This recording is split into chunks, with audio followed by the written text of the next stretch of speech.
The Watson Weekly podcast is sponsored by Miracle. Because traditional e-commerce is just code for not growing, it's time to do better than the status quo. Join over 450 retailers who are scaling 6 times faster with AI, automation, and a platform built for what's next. Marketplace, dropship, and retail media at enterprise-grade scale. It's time to accelerate with Miracle. It's July 14th, 2025, and this is the Watson Weekly, your essential e-commerce digest. Today on our show, NRF files suit against New York state law. Why is there no best practice for e-commerce org structure? Amazon quietly cornering the market on robot patents. And LuluLemon in Markdown hell.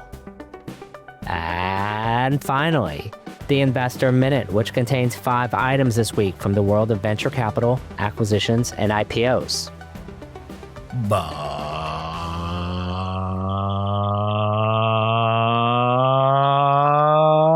first, in our shopping cart full of news, NRF files suit against New York state law.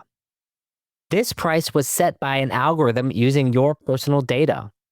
Imagine this text not only appearing on every PDP page, search results, homepage, landing page, but also on every advertisement that contains pricing, no matter how small the ad is, for most retailers you know.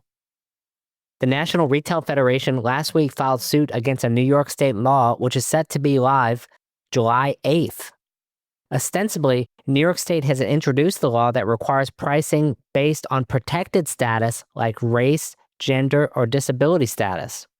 This part of the law the NRF actually seems okay with and is covered by other New York State laws. It's actually the disclosure requirements themselves that are far broader and seem to be the focus of the NRF's ire.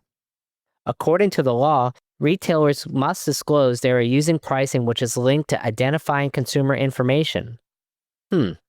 This includes very common retail-y things like loyalty programs, which are obviously linked to a member ID, club membership, likely any discount triggered to something like ID.me, I would guess, and ironically, near Prime Day, even Prime member discounts. Ultimately, do I think the disclosure will matter? Probably not.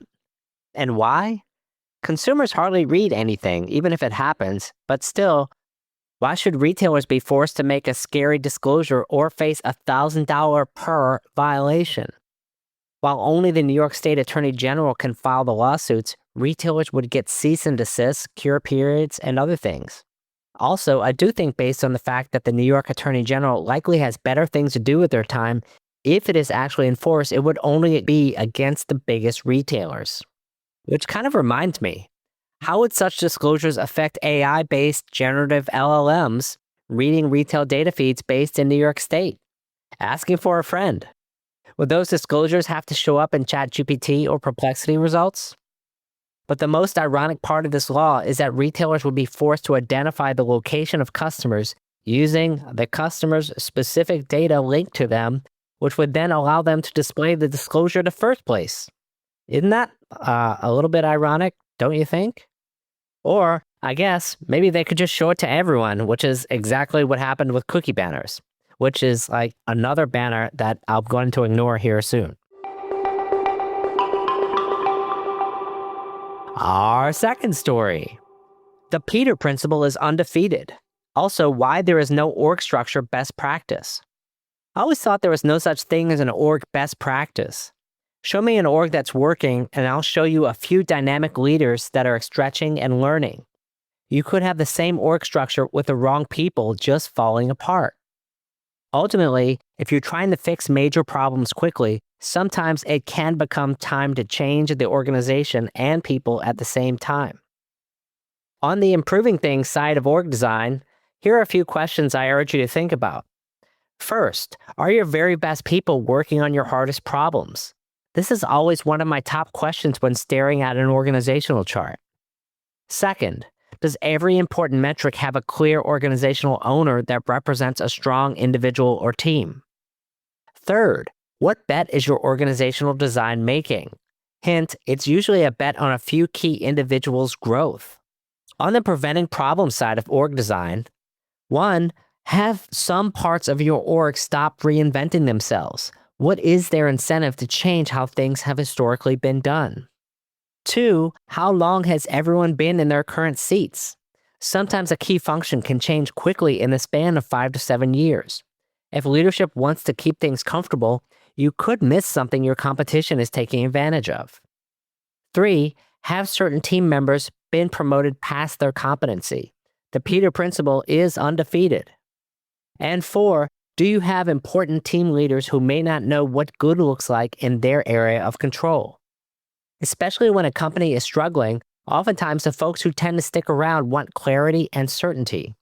The movers and shakers have departed for a healthier org long ago. The only people who are left are people who know where their bodies are buried and are often doing hero work just to keep the lights on. Rarely are these the people who are ready to turn a business upside down and start fresh if a new approach is needed. Our third story: Amazon quietly cornering the market on robot patents. If you're wondering how that Kiva acquisition went all those many years ago, it seems like it's going quite well for Amazon. And the company has increased its patent portfolio 28 times since the acquisition of Kiva Robots in 2012. I guess you could say that the robot trend was a good bet, right?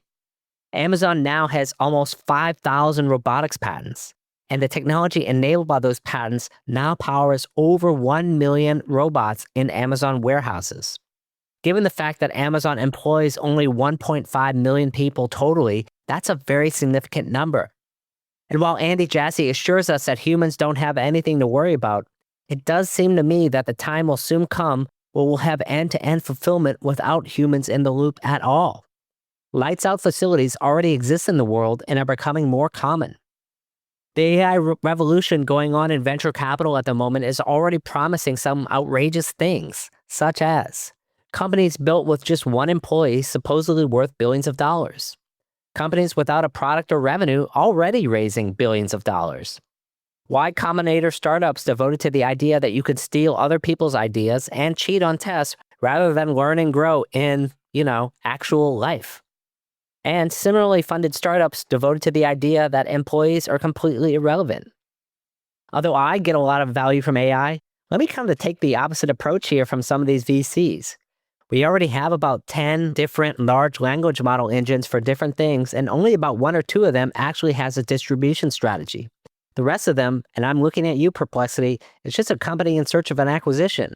Apple, Google, and others with hardware and user lock-in often have the ability to play kingmaker in a universe. Meta even, for example, is trying to stay relevant in just such a world. Since Microsoft itself was founded, each successive generation of software companies usually mints 1 or 2 truly important companies at the top of the food chain. Right now, OpenAI does have a chance to be that company for the next decade if they play their cards right. But still, back to our story, humans are needed to perform vital services in our economy, and do not even let Amazon's growing patent portfolio of robots patents convince you otherwise. And our last story, LuluLemon in Markdown hell. Wall Street analyst Jefferies has issued an alert recently about LuluLemon regarding their aggressive recent markdowns. The company is apparently having to rely on markdowns to clear inventories of products. Add to this, LuluLemon's nose is open related to tariffs. As if Lulu's prices weren't already high enough, LuluLemon, who essentially invented the idea of yoga gear that could transition between the workplace, martini with your girlfriends, and everywhere else, was once seen almost indestructible. It shows 2 things about the power of inventory. One is, too much of it will kill any retailer. Markdowns maim margins. 2, there is a downside of success. Copies are what we call dupes. Dupes are a concept that was almost invented in the beginning because LuluLemon was too damn expensive. And there are so many athleisure brands, including retailer house brands, who took notes at the feet of LuluLemon and offered very similar products for much cheaper without the expensive Lulu premium. In some respects, there is no great solution to this as a brand. The only solution to slow decay is always innovation. In other words, Clayton Christensen says, disrupt yourself. The problem is, it seems the company is already out of new ideas and has already lost the thread. Companies like Fabletics, Gymshark, Alo, Rome, and Fiori are growing hugely, innovating faster, and don't show signs of letting up. And as for LuluLemon, despite the CEO's assurances that new merchandise is on the way, even if it is, the company is behind the 8 ball because the dupe genie is already out of its proverbial bottle. Most people I know are just as proud of dupes as there are real merch these days because of, wait for it, price-conscious consumers. It's that time, friends, for our Investor Minute. We have 5 items on the menu today. First, Unilever acquires men's personal care brand Dr. Squatch. Unilever has announced that it signed an agreement to acquire Dr. Squatch from private equity firm Summit Partners for a reported $1.5 billion. Unilever gains a complementary piece in its portfolio in premium and growth sectors. Second, BackOps AI raises $6 million to solve warehouse inefficiencies. Supply chain workflow automation platform BackOps AI announced that it has raised $8 million in seed funding, which will be invested in product development and to expand its operations.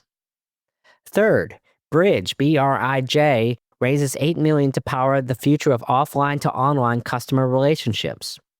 Retail intelligence platform Bridge has announced that it's raised $8 million in venture funding that will be invested in product development, go-to-market, and partnerships.